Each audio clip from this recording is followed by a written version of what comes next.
Welcome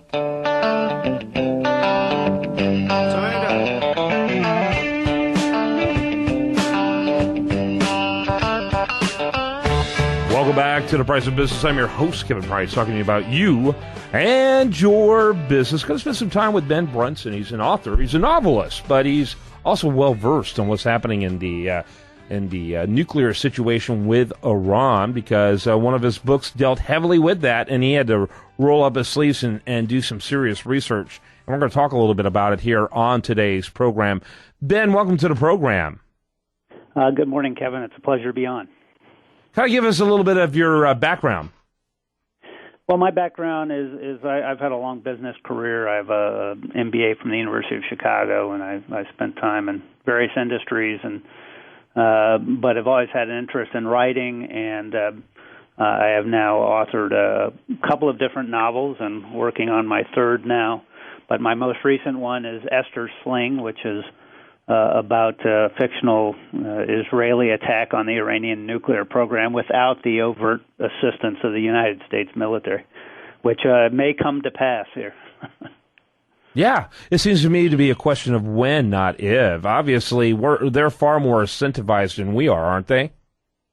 Well, they're very incentivized, and they have at least one key ally in the region, in Saudi Arabia, who is equally incentivized as the Israelis to keep the Iranians from going nuclear. Obviously, for Israel, it's quite personal, and the threats against the nation of Israel have been pronounced and repeated over the years. They're well known in the West, but if you're Israel, I think you have no choice but to take them as existential threats against the nation. Israel is so small. And the fact is that more than half of the Israeli economy is embedded within essentially one city of Tel Aviv, that just one nuclear warhead in Tel Aviv would be devastating to the nation. You could argue whether or not Israel could exist after a single nuclear strike. So for Israel, there's no question that their preferred outcome would have been to do something jointly with the U.S. military, which is the one military in the world capable of destroying the Iranian program, but they may not have that option, and I would say at this point it's highly unlikely that this administration would order the U.S. military to take action against Iran. Oh, no, absolutely not. And it makes you think also that the Iranians are going to ramp things up as we get closer to 2016. Not that the Republicans have the competence to win the White House, but you never know. You know, they could get lucky, and any Republican president, in my opinion, even among the worst, will be better at handling this situation than what Barack Obama has been. Well, the great irony of the situation is that I will give Obama credit in that they brought about last February the greatest level of sanctions to hit Iran, which is they succeeded in isolating the Iranian banking community and banking network from the international banking community, and that's significantly hurt the Iranian economy. It's been very painful. The rial has lost half its value since February of this year. So to Obama's credit, he actually put in place the types of sanctions that were just talked about under Bush that have really hurt the Iranians.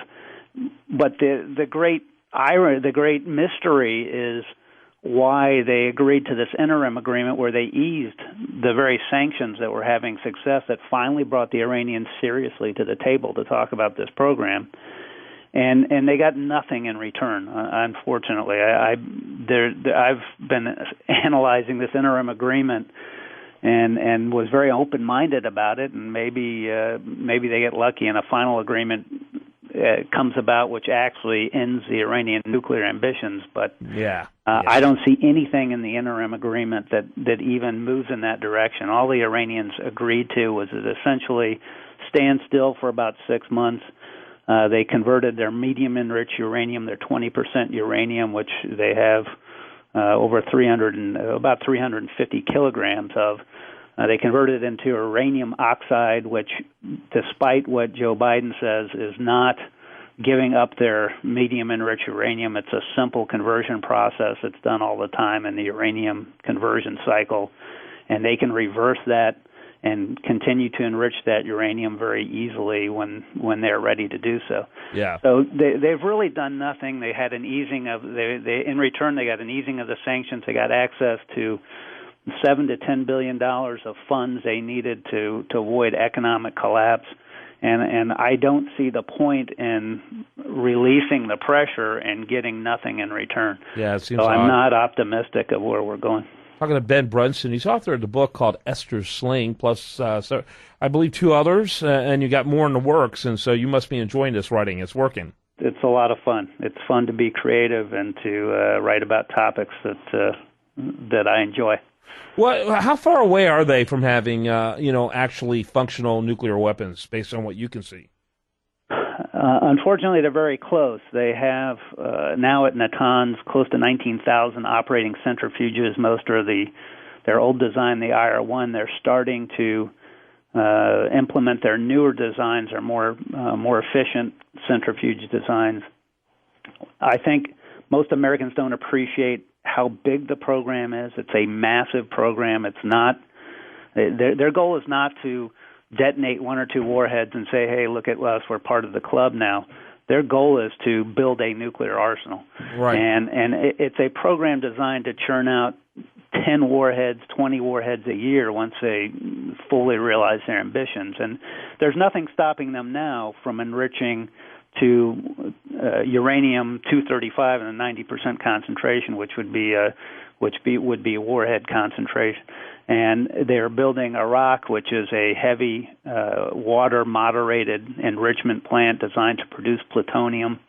Plutonium really has only one purpose, and plutonium is very meaningful in that it only takes about 5 kilograms, or about 11 pounds, of plutonium to have a nuclear warhead the size of Hiroshima or Nagasaki. That's not a lot of material, and what that means is that plutonium is easy to put on the tip of a missile. Yeah. And the Iranians have a very active and very advanced missile program. They have theater missiles that are quite capable, and they are actively designing and building a lot with the help of both the Pakistanis and the North Koreans, building intercontinental ballistic missiles, or trying to get there.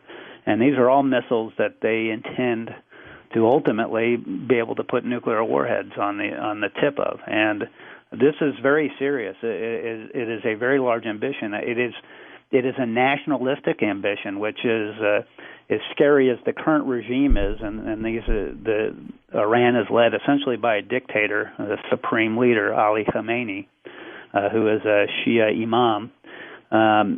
But even if he were overthrown and you had a secular democracy take over Iran tomorrow, I honestly don't think the Iranians would slow down their program. I think there's a lot of nationalistic pride. Now, it would arguably be safer to have a secular democracy in control of nuclear weapons than a theology, but I don't think it's going to leave anyone particularly reassured if that were the case. And then gotta wrap it up. I'm sorry, we're running out of time. How close time frame do you think they are? The fact is that they could enrich to weapons grade in a matter of under a month if they decided to do so. So they could break out today in under a month if they desire to do so. They're just building up the stockpile of uranium so that when they do break out, they will be able to do essentially what Pakistan did when they announced they were nuclear power. They detonated 5 warheads over a weekend. Yeah. That was their message to India that, hey, we're here and we're equal footing with you guys. Ben Brunson, he's the author of several books.